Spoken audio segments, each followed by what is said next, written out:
तो आदाब, नमस्कार, गुड इवनिंग, सत श्री अकाल। एक बार फिर आप तमाम लोगों का स्वागत है क्राइम तक की कहानी के इस एपिसोड में। उम्मीद है पूरी फैमिली अच्छी होगी। आज कहानी शुरू करूं उससे पहले क्राइम तक फैमिली मेंबर को, तमाम लोगों को जो भी इस देश में, दुनिया के अलग अलग कोने में, अलग अलग देशों में हैं, सभी को होली की दिल से शुभकामनाएं, बहुत बहुत मुबारकबाद। यही दुआ है ऊपर वालों से कि आप तमाम लोगों की जो ज़िंदगी है वो इसी तरह रंगों से सराबोर रहे। कभी कोई गम, कोई अफसोस, कोई परेशानी, कोई मुसीबत आप लोगों के आसपास भी ना फटके। हमेशा अच्छे रहें, आपकी सारी ख्वाहिशें, मुराद, मन्नत पूरी हो। खुद भी जिएं, सामने वाले को भी अच्छे से जीने दें। यही हम लोगों का फ़लसफ़ा भी होना चाहिए। और प्यार मोहब्बत से हम लोग रहें, एक दूसरे का सहारा बने, साथ दें। और त्यौहार जो होता है वो हमेशा लोगों को करीब लाता है, अपनों को भी। हमारे बहुत सारे अपने ही जो रिश्तेदार होते हैं, रिलेटिव होते हैं, कई बार आपस में मनमुटाव होता है, झगड़ा होता है, लेकिन जब इस तरीके के त्यौहार आते हैं तो सारी चीज़ों को भूल कर करीब आते हैं, मनमुटाव दूर हो जाती है। तो मेरा मानना है कि त्यौहार की तमाम यही खूबसूरती है और ये खूबसूरती बनी रहे तो न सिर्फ देश में बल्कि दुनिया के अलग अलग कोने में जहाँ जहाँ जितने लोग हैं उन तमाम पूरे क्राइम तक फैमिली मेम्बर को बहुत बहुत होली की शुभकामनाएं। आज होलिका दहन है और कल होली है। कल होली है और मुझे मालूम है होली के त्यौहार में मूड और माहौल भी ऐसा होता है तो कहानी का कोई मतलब भी नहीं बनता। तो कल आप लोगों की इजाज़त से कल कहानी की छुट्टी मार लेता हूँ। और आज फेस्टिव सीज़न लगभग है, माहौल मूड है ऑफिस में ऐसे ही है। तो मैंने सोचा पता नहीं कहानी सुनाऊँ ना सुनाऊँ, फिर लगा कि नहीं, चलिए आज कहानी सुनाते हैं। और कई लोगों ने कहा कि सर होली से जुड़ी हुई कुछ कहानी सुना दीजिए, तो मैंने कहा कि चलो ये भी अच्छा है। तो इसीलिए आज की जो कहानी है होली को लेकर है। अब होली को लेकर तमाम जो रंग होते हैं, अबीर, गुलाल, खुशियाँ, हालांकि देश में अलग अलग तरह की होली है। आप में से बहुत सारे लोग उससे वाकिफ़ होंगे, बल्कि कई जगह तो आज भी ऐसा जहाँ होली के दिन लोग डर से निकलते नहीं हैं, क्योंकि वो होली वाकई फिर अजीब तरह की होती है, कमाल की होती है। कोई किसी को अलकतरा लगा देता है, पेंट लगा देता है, नाली में पटक देता है, नाले में पटक देता है, मतलब जो आप सोच सकते हैं। तो वो सारी चीज़ें होती हैं। तो इसलिए कई जगह पे तो कर्फ्यू जैसा माहौल होता है, लोग निकलते नहीं हैं दोपहर तक। दोपहर के बाद निकलते हैं कि चलो अब शरारती लोग नहीं होंगे, थोड़ी बदमाशी नहीं होगी। लेकिन अब धीरे धीरे देख रहा हूँ कि वक्त भी बदल रहा है। अब होली मनाने का तरीका भी बदलने लगा, ख़ासतौर पर शहरों में। गाँव में आज भी शायद वैसे ही है, लेकिन शहरों में बहुत कुछ बदल गया, ज़िंदगी जीने का तरीका, ढर्रा, सब कुछ। तो फिर मुझे लगा कि नहीं, आज होली से ही जुड़ी हुई कुछ कहानियाँ सुनाता हूँ आपको। लेकिन ये कहानी सुनाऊँ उससे पहले एक जानकारी अहम। रूस और यूक्रेन के बीच जो जारी जंग है उसमें ICJ यानी इंटरनेशनल कोर्ट ऑफ जस्टिस, उसने एक फ़ैसला सुनाया। अब ये ICJ है कि आप में से ज़्यादातर लोगों को मालूम होगा, कुछ को नहीं मालूम हो तो बताऊँ। जैसे दुनिया का हर देश कानून के हिसाब से चलता है, संविधान के हिसाब से चलता है, क्या करना है, क्या नहीं करना है, किसके लिए सज़ा है, किसके लिए नहीं है। और हर देश की अपनी अदालतें होती हैं, उन अदालत के फ़ैसले को हर एक को मानना होता है, क्योंकि अदालत से ऊपर कोई नहीं है। तो जिस तरीके से हर देश की अपनी अपनी अदालतें हैं, उसी तरह से पूरे दुनिया के देशों ने मिलकर एक सब देशों की मिली जुली अदालत बनाई। उसका नाम है ICJ, international court of justice. ये अदालत वैसे है जैसे मान लीजिए कि अब हमारे यहाँ अलग अलग है, बिहार, बंगाल, महाराष्ट्र, तमिलनाडु, यूपी, तो यहाँ के अपने अपने हाई कोर्ट होते हैं, जो स्टेट के सबसे बड़े कोर्ट होते हैं। लेकिन अगर उस हाई कोर्ट के भी फैसले को कोई चैलेंज करे तो फिर अपने देश की सबसे बड़ी अदालत एक ही है और वो है सुप्रीम कोर्ट। तो फिर आप सुप्रीम कोर्ट जाते हैं, सुप्रीम कोर्ट का फैसला आखिर होता है, उसको मानना ही मानना है। तो उसी तरीके से जैसे एक देश के अंदर सबसे बड़ी अदालत सुप्रीम कोर्ट होती है, तो अगर एक देश से मामला मुकदमे का बाहर है, दूसरे देशों के साथ, 2 देशों से मान लीजिए जुड़ा हुआ है या 3 देशों से जुड़ा हुआ है, तब उसका कौन फैसला करेगा।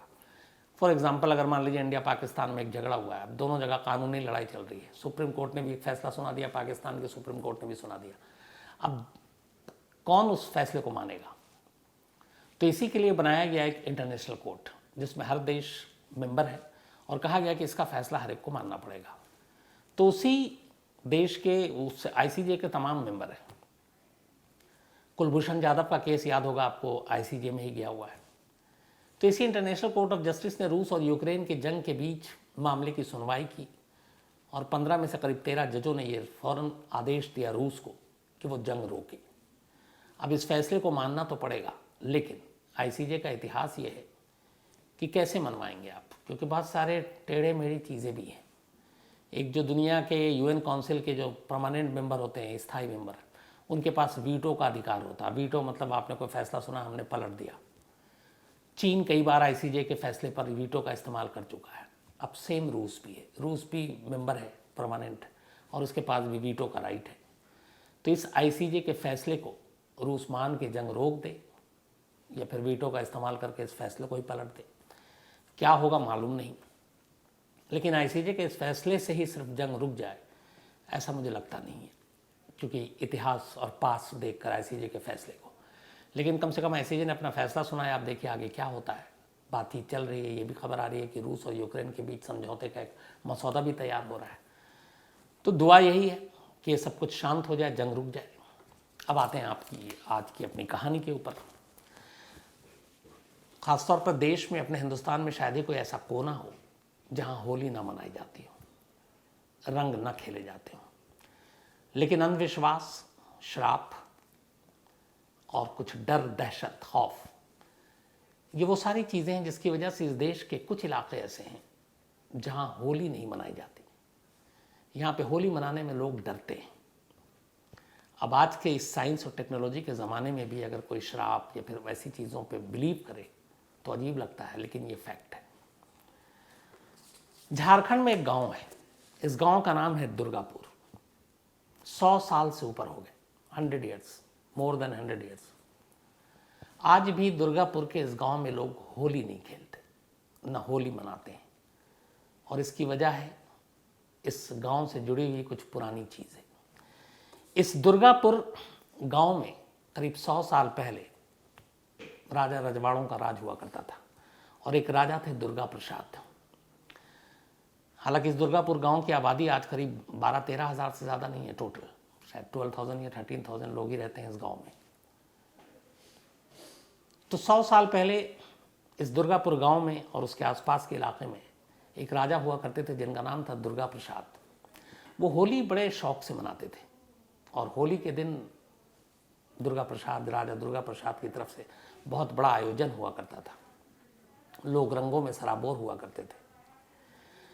लेकिन इत्तेफाक से कुछ वक्त बाद, ठीक ऐन होली के दिन, राजा दुर्गा प्रसाद के एक बेटे की मौत हो गई। अब एक बाप के लिए सदमा था, राजा दुर्गा प्रसाद के लिए भी। और जो त्यौहार उन्हें सबसे ज़्यादा पसंद था, ठीक उसी त्यौहार के दिन उनकी सबसे बड़ी खुशियां उनसे छिन गई थी। राजा दुर्गा प्रसाद को बड़ा ये अजीब लगा, ये गम। इसके बाद उन्होंने कहा कि अब हम होली नहीं मनाएंगे, और साथ ही गांव वालों से भी कहा कि आप होली ना मनाएं। लेकिन तब तक राजा ने ऐसा कोई आदेश नहीं दिया था कि इसको आप पूरी तरह से मानो ही मानो। लेकिन बेटे के गम में राजा ने तो होली मनाना छोड़ दिया।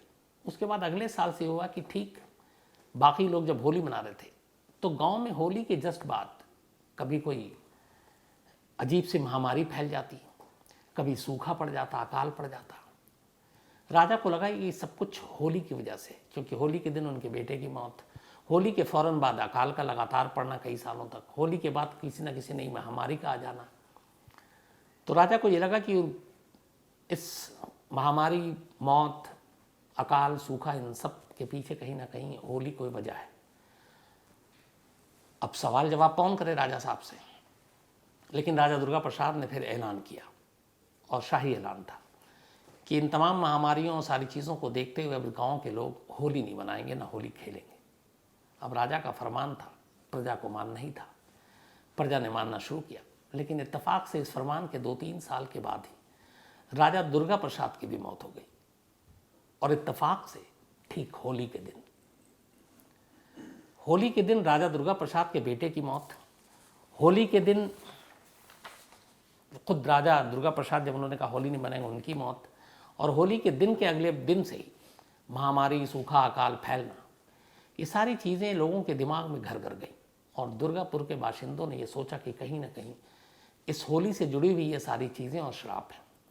और इस डर से कि राजा और उनके बेटे की भी मौत होली के दिन हुई, तमाम बीमारियां भी होली के बाद ही शुरू होती हैं, अकाल भी पड़ता है। फिर राजा दुर्गा प्रसाद के उस फरमान को लोगों ने कहा कि अब ये हम मानेंगे। और इसके बाद उन लोगों ने तय किया कि इस गांव में कभी होली नहीं मनाई जाएगी। क्योंकि होली के साथ बहुत सारी चीज़ें होती हैं। 100 साल से ऊपर हो गए इस बात को, लेकिन आज भी झारखंड के इस दुर्गापुर गांव में, जिसमें करीब 12-13 हज़ार की आबादी है, कोई होली नहीं खेलता, ना कोई होली मनाता है। और ये परंपरा अब भी चली आ रही। अब इसे अंधविश्वास कहें या कुछ और कहें नहीं मालूम, लेकिन ये पहला इलाका है झारखंड का दुर्गापुर गांव जहां होली नहीं मनाई जाती। लेकिन बात सिर्फ झारखंड तक नहीं है। मध्य प्रदेश में एक जगह है बैतूल, बहुत ही मशहूर जगह है। बैतूल की एक स्टोरी भी आपको मैंने सुनाई थी, भूत प्रेत की। इसी बैतूल जिले में एक गांव है जिसका नाम है डहुआ। इस डहुआ गांव में करीब 125 साल से लोगों ने होली नहीं मनाई है, मध्य प्रदेश के बैतूल जिले के डहुआ गांव में। और यहाँ पे जो कहानी है कि क्यों नहीं मनाई आपने, उसकी वजह है कि ये इस गांव के प्रधान हुआ करते थे 125 साल पहले, और उस गांव के प्रधान की वहाँ की एक बावड़ी में डूबने से मौत हो गई। बावड़ी छोटा सा पौंड तालाब जिसको कहते हैं। और इत्तेफाक से वो दिन भी होली का था। अब गांव के प्रधान की मौत के बाद किसी ने ये बात उड़ा दी कि ये सब होली से रिलेटेड है, प्रधान जी की मौत भी इसी वजह से हुई है। और इसी के बाद गांव वाले डर गए। उन्होंने कहा कि होली कुछ ना कुछ हमारे गांव में अपशकुन लेकर आएगा। कुछ लोगों ने और भी किस्से कहानियां सुनाए। और उसके बाद करीब 125 साल हो गए। डहुआ गांव में इस प्रधान की मौत के बाद लोगों ने होली खेलने से साफ मना कर दिया। और जो पूरी होली का सीज़न आता है, जब होली का त्यौहार आता है, उसमें कहा गया कि हम बिना होली, बिना रंग के ही इस त्यौहार को मनाएंगे। और लोग खामोशी से, बिना रंग खेले हुए, बिना होली की बाकी जो चीज़ें हैं, धार्मिक रस्में, उसे पूरा किए हुए वो अपना काम करते हैं, लेकिन होली नहीं मनाते हैं। 125 साल बीत चुके हैं। तो ये दूसरा गांव है हिंदुस्तान का। पहला झारखंड का आपको बताया, दुर्गापुर गांव। दूसरा ये डहुआ गांव जो मध्य प्रदेश के बैतूल में है। अब ये भी इसको अंधविश्वास लें या क्या लें, या आप फैसला करें। हरियाणा, देश की राजधानी के बिल्कुल करीब सरहद लगी हुई है हमारी सीमा। इस हरियाणा में भी एक गांव है, इसका नाम है गुहल्ला गांव। बल्कि गुहल्ला है और उसमें एक गांव है चीका गांव। इस गांव में पिछले 150 साल से होली नहीं मनाई गई। 150 ईयर्स हो गए, कभी यहाँ के लोगों ने रंग नहीं खेली। अब इसके पीछे भी यहाँ कहानी है। झारखंड में तो ये था कि चलो राजा साहब ने आदेश दिया, उनके बेटे की मौत होली के दिन, उनकी मौत होली के दिन, अकाल सूखा। मध्य प्रदेश में कि गांव के प्रधान की मौत होली के दिन डूबने से हो गई, तो उन्होंने कहा अब हम नहीं मनाएंगे, अपशगुन हो सकता है। अब इस हरियाणा के गुहल्ला गांव की अपनी कहानी है। कहते हैं इस गांव में एक बाबा रहा करते थे। बाबा की हाइट बहुत कम थी, और इसी हाइट कम होने की वजह से वो गांव में बौना बाबा के नाम से प्रसिद्ध हो गए। तो लोग उन्हें बौना बाबा कहकर बुलाया करते थे। बहुत से लोग ऐसे भी थे जो उनके इस कद की वजह से उनका मजाक उड़ाते थे। तो बौना बाबा के गांव में मजाक उड़ाने वाले भी लोग बहुत थे। इत्तेफाक से होलिका दहन थी। होली से जो एक दिन पहले, जो आज की रात है, होलिका दहन के दिन शाम को ही इस गांव में कुछ ऐसा हुआ कि कुछ लोगों ने बौना बाबा का मजाक हद से ज़्यादा उड़ा दिया। बौना बाबा के बात ये दिल पे लग गई। और कहते हैं कि वो इसी गांव में गुजरे और देखा एक जगह होलिका दहन हो रही है, लकड़ियाँ थीं, आग लगी हुई थी। वो उस होलिका दहन में उन्होंने छलांग मार दी और उसी होलिका दहन में जलकर उनकी मौत हो गई। कहते हैं मरने से पहले और छलांग मारने से पहले उन्होंने गांव वालों को एक श्राप दिया था। और श्राप ये था कि इस गांव में अब जो भी होली मनाएगा उसका नाश हो जाएगा। और ये कहकर लोगों ने फिर माफ़ी मांगी। अभी तक जो बाबा थे उनकी मौत नहीं हुई थी। जो कहानी है वो ये है, माफ़ी मांगी और मिन्नत मांगी कि आप ये शराब वापस ले लो। कहते हैं मरने से पहले बौना बाबा ने जब उनसे माफ़ी मांगेगी तो उस उपाय बताया इस श्राप से छुटकारे का। उन्होंने कहा कि जिस दिन इस गांव में एक बेटा पैदा होगा, किसी भी घर में एक लड़का पैदा होगा, और ठीक उसी दिन उसी गांव में किसी घर में एक गाय बछड़े को जन्म देगी, ये श्राप खत्म हो जाएगा। मतलब होलिका दहन में कूदना, जलना, लोगों ने बाहर निकाला, शराब देना कि इस गांव में अब जो भी होली मनाएगा वो उसका नाश हो जाएगा। फिर लोगों का माफ़ी मांगना, मिन्नत करना कि इस श्राप से मुक्ति दिला दे। तो ये कहना कि ठीक है, ये श्राप उसी सूरत में ख़त्म होगी जब इस गुहल्ला गांव में किसी घर में एक लड़का पैदा होगा और साथ ही उसी दिन उस गांव में एक गाय बछड़े को जन्म देगी, ये श्राप खत्म हो जाएगा। अब उन्होंने ये उपाय तो बता दिया। 150 साल हो गए, 150 ईयर्स, ये इत्तेफाक अभी तक इस गांव के साथ नहीं हुआ। यानी जिस दिन बच्चे बहुत सारे पैदा हुए गांव में, बछड़े भी बहुत पैदा हुए, गाय ने बछड़े भी जन्म दिए, लेकिन ये इत्तेफाक नहीं हुआ कि एक बच्चा पैदा हो लड़का और उसी दिन किसी गाय ने बछड़े को जन्म दिया। गांव की आबादी भी बहुत ज़्यादा नहीं है। तो अब इंतज़ार में है 150 साल से गांव के लोग कि बाबा का ये जो श्राप है वो ख़त्म तब होगा जब एक बच्चा और एक बछड़ा दोनों साथ जन्म लेंगे उसी गांव में। अब तक तो हुआ नहीं और इसीलिए 150 साल हो गए। लोग डर के मारे और दहशत के मारे कि श्राप का से कहीं उनका नाश ना हो जाए, वो होली नहीं मना रहे और इंतज़ार कर रहे हैं उसी दिन का जब इस श्राप से निपटने का जो उपाय बाबा ने बताया था वो पूरा हो जाए। ऐसी और भी कहानियाँ हैं, बहुत सारे अलग अलग मान्यताएं, अंधविश्वास लोगों की, लेकिन अलग अलग तरीके से भी होली खेलने की अपने यहाँ प्रथा है। गोटी मार भी होली है, गोट मार होली, पत्थर चलते हैं, बहुत सारे लोग घायल होते हैं, बाकायदा पुलिस का इंतज़ाम होता है, लेकिन ये प्रथा है, एक रस्म है और चूँकि धर्म के साथ जुड़ा हुआ है तो लॉ एंड ऑर्डर, कानून प्रशासन भी कुछ नहीं कर पाता, लेकिन उसमें बहुत सारे लोग जख्मी भी होते हैं।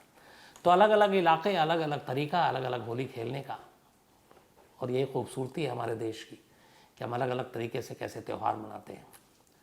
होली के साथ मेरी भी बहुत सारी अच्छी यादें जुड़ी हुई हैं और हालांकि अब बीच में स्कूलों में भी बहुत पढ़ाया जाता है। तो मेरी बेटी जो है वो करती क्या थी कि होली के दिन गुब्बारे मंगवाती थी और उसमें पानी भर के और बालकनी में खड़ी हो जाती और उसका मुझसे पूछती थी पापा किस पे फेंकूं। अब मैं बड़ा अजीब, एक तो लोग वहाँ पे जानते भी हैं कि मैं कौन हूँ। अब मैंने कहा कि किस पे फेंकूं और कोई नाराज़ ना हो जाए, बुरा ना। तो जो बच्चे थे, बच्चे तो बच्चे होते हैं, अब उसका भी दिल रखना था तो बेटी को कहता था चलो इस पे मार दो, तो वो मारती थी, फिर पलट के नीचे से गुब्बारा ऊपर भी आता था। तो वो भी एक मतलब अजीब सा एक एहसास, तजुर्बा, बट अच्छा लगता है ये सारी चीज़ें। और अब तो खैर अबीर गुलाल ज़्यादातर लोग इस्तेमाल कर रहे हैं, तो ये भी अच्छी चीज़ है। तो आप लोग भी होली मनाइए, अच्छे से मनाइए और होली की खुशियाँ हमेशा आप लोगों के संग रहें और आप लोग भी अच्छे रहें। तो दिल से बधाई पूरी क्राइम तक टीम की तरफ से, क्राइम तक फैमिली मेम्बर को बधाई। लेकिन चलने से पहले एक तो बहुत सारे लोगों के होली के मैसेजेस आए, तमाम लोगों का शुक्रिया, और पूरी क्राइम टीम जो फैमिली हमारी, उन सभी को होली की बहुत बहुत बधाई। इसीलिए मैं सबके आज अलग से कुछ नोट करके नहीं लाया हूँ, लेकिन कुछ लोगों का जन्मदिन है तो वो तो सिलसिला रहना चाहिए। प्रियाशु चरण है, इनका आज जन्मदिन है, तो हैप्पी बर्थडे प्रियाशु। और पर्वत दान ने भेजा है ये। इसके अलावा स्नेहा जी का भी आज जन्मदिन है, हैप्पी बर्थडे स्नेहा जी। प्रशांत झा ने भेजा है। आतिफ उस्मानी का भी जन्मदिन है, हैप्पी बर्थडे आतिफ। और आमिर उस्मानी ने भेजा है। इसके अलावा साक्षी का भी बर्थडे है, तो हैप्पी बर्थडे साक्षी। मुस्कान शर्मा ने भेजा है। मनुज चंद्रवंशी, इनका भी जन्मदिन है, हैप्पी बर्थडे मनुज।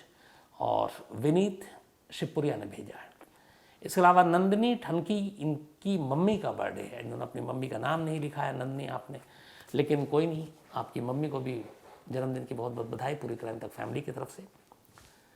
तो आज कहानी में इतना ही। अब आपसे मुलाकात होगी सैटरडे यानी शनिवार। कल होली, कल छुट्टी, नो कहानी। तो मैं भी कल होली एंजॉय करूँगा, तो छुट्टी। अब आपसे परसों मुलाकात। तो एक बार फिर से मेरी तरफ से भी, पूरी क्राइम तक टीम की तरफ से भी, और मेरे पीछे खड़े हुए विनोद शिकारपुरी की तरफ से भी आप सभी को होली की बहुत बहुत बधाई, शुभकामनाएं, मुबारक। हमेशा अच्छे रहें, खुश रहें। Thank you very much.